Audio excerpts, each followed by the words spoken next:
aqui. Vamos mudar de assunto, então? Vamos.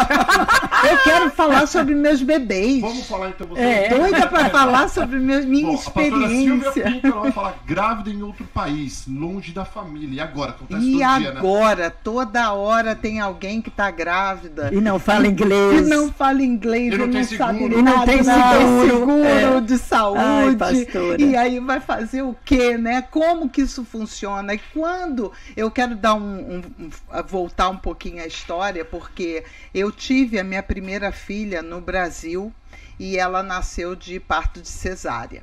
Só que aí, 12 anos depois, com o mesmo marido, que é necessário falar isso. Deixa claro. Deixar claro. 12 anos depois, eu me encontrei grávida de novo. E eu fiquei literalmente como os imigrantes ficam. Foi uma experiência que eu passei.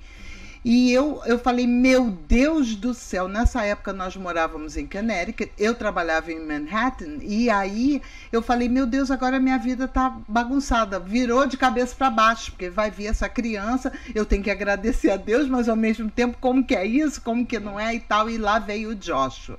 O Joshua veio de parto normal e foi uma experiência muito forte para mim, porque eu tive primeiro a cesárea e depois o parto normal.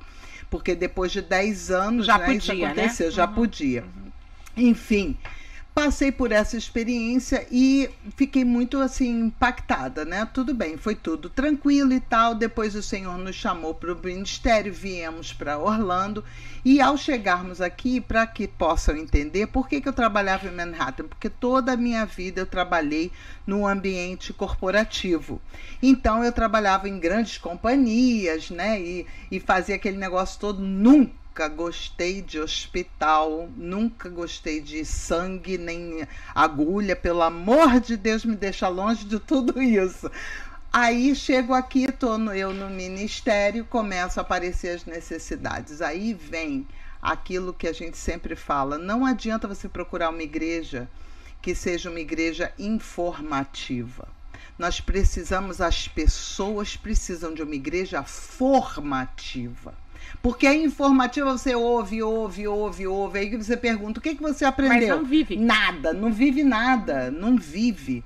Então, o que é uma igreja formativa? É uma igreja que te forma, literalmente, né? E forma o seu caminhar, cuida de você, entendeu? E faz você crescer, você aprende, né?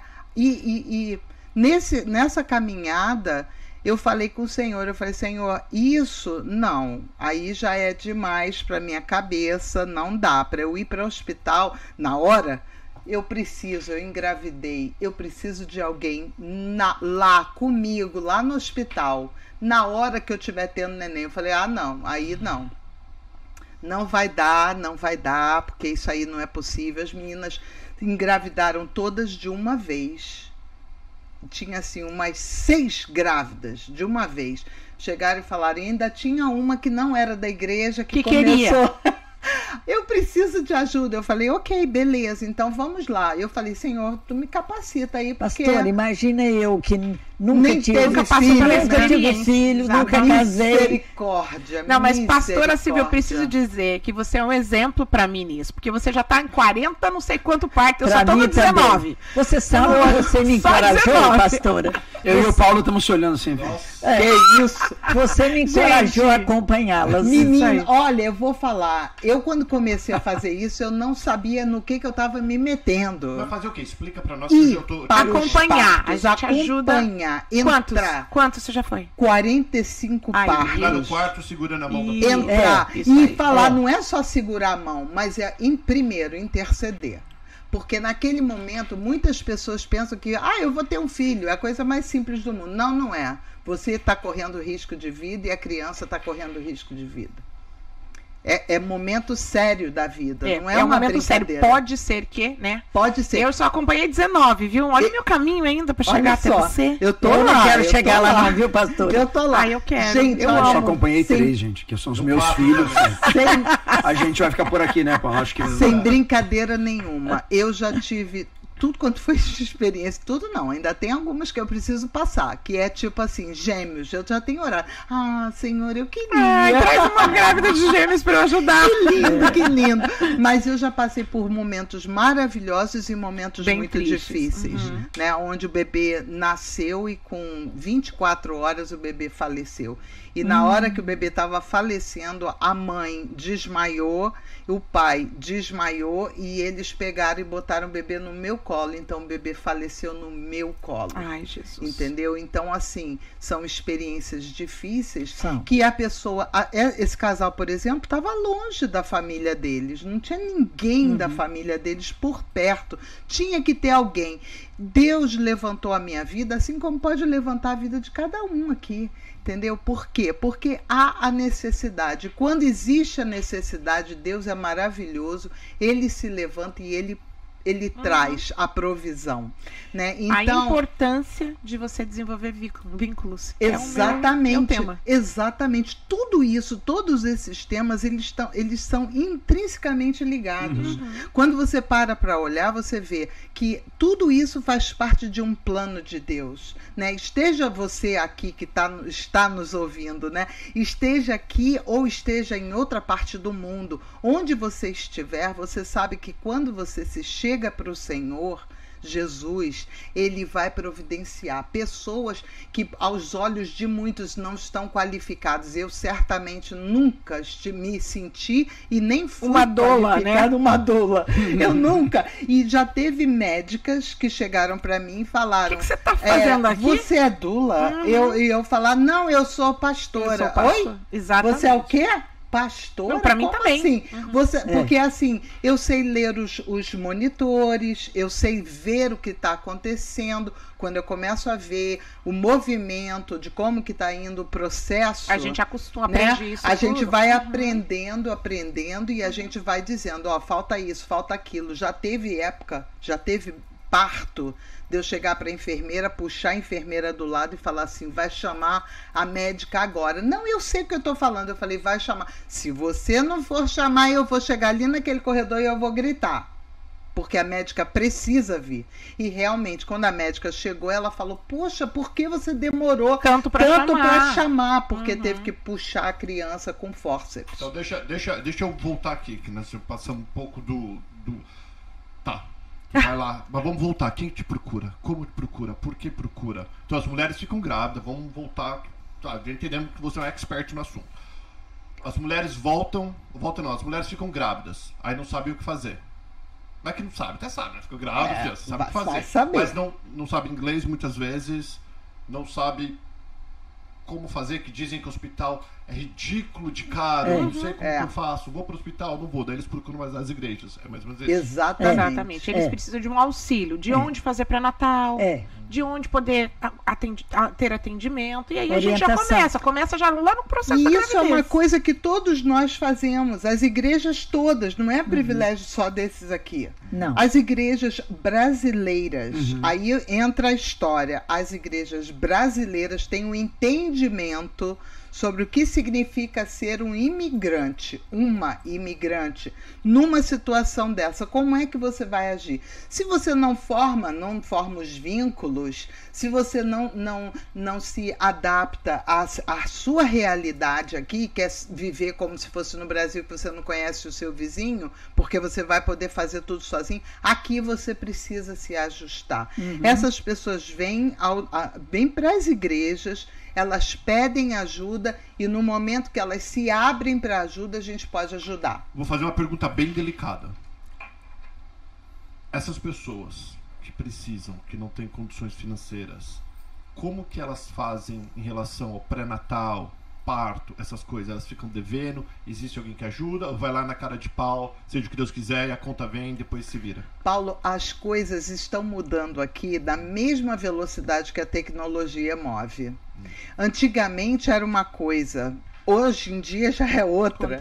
Então o contexto nós temos que nos manter completamente up to date, né? Atualizadas. É até difícil falar, porque a gente pode estar falando aqui e ter mudado alguma coisa semana passada. Exatamente. Então não existe. Por isso é que há necessidade da comunidade. Porque, por exemplo, eu posso não ter o conhecimento do que está acontecendo semana passada, o que aconteceu semana passada nas mudanças. Mas alguém no nosso meio vai poder nos ajudar. Né? Confiável, entendeu? Então a gente como comunidade, e nós aqui temos uma alegria de poder dizer isso. Nós somos pastores, nós temos igrejas diferentes, mas nós somos amigos.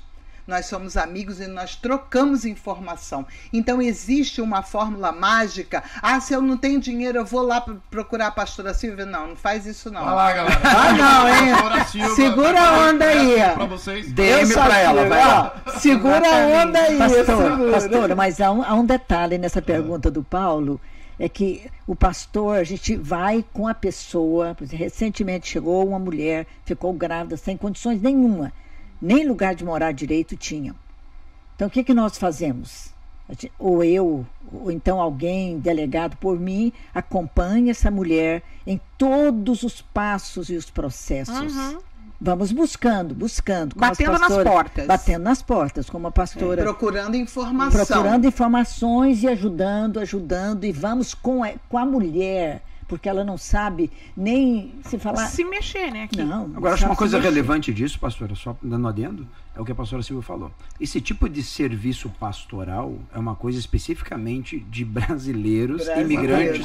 Não é comum, porque não faz parte do job description, né? De um pastor americano, por exemplo, ou de que está na terra. Até um brasileiro, um pastor brasileiro no Brasil não vai fazer isso. Não conhece esse contexto. Não é uma obrigação. Não, mas é uma missão que é uma necessidade que também é suprida pelo trabalho da igreja, que não faz parte integralmente do portfólio, vamos falar assim. Deixa eu só falar uma coisa. Se a gente tá aqui sem dinheiro, precisa de um parto, não vem procurar a gente esperando que a gente dê dinheiro. Mas muitas vezes na vida não é a respeito do dinheiro que você tem, mas é o contato que você tem. Eu apoio o que eu acabei de falar. Nós temos aqui contatos. E que a gente vai e tem garra, e fé, e força, e a graça de Deus que nos faz ter coragem de bater nas portas, de pedir, de ir para uma porta, de ir para o caminho. E outra, não tem esse negócio, porque o pessoal fica pensando, vamos lá atrás do pastor, que o pastor tá. Não vamos nem chegar perto dele porque vai pedir dinheiro. Eu não peço dinheiro de ninguém pela madrugada, porque imagina se eu fosse pedir para alguém me pagar pelas horas que eu fico num hospital. Teve uma moça, um dos últimos partos que eu acompanhei, eu tive que ficar lá 28 horas dentro do hospital com a moça. Eu tive o caso de uma moça, o último caso, ela teve que ter um parto emergencial e esse bebê faleceu. E essa menina caiu numa depressão tão grande que eu literalmente me mudei para casa dela durante uma semana. Acordava, dormia, dava comida, levava para tomar banho, porque ela ficou extremamente abalada, porque o bebê morreu. Gente, muito triste. Entendeu? Então, assim, terrível. Isso é coisa normal? Isso está dentro do currículo do pastor? No nosso seminário de teologia, ninguém ensina essa parte. Ninguém faz.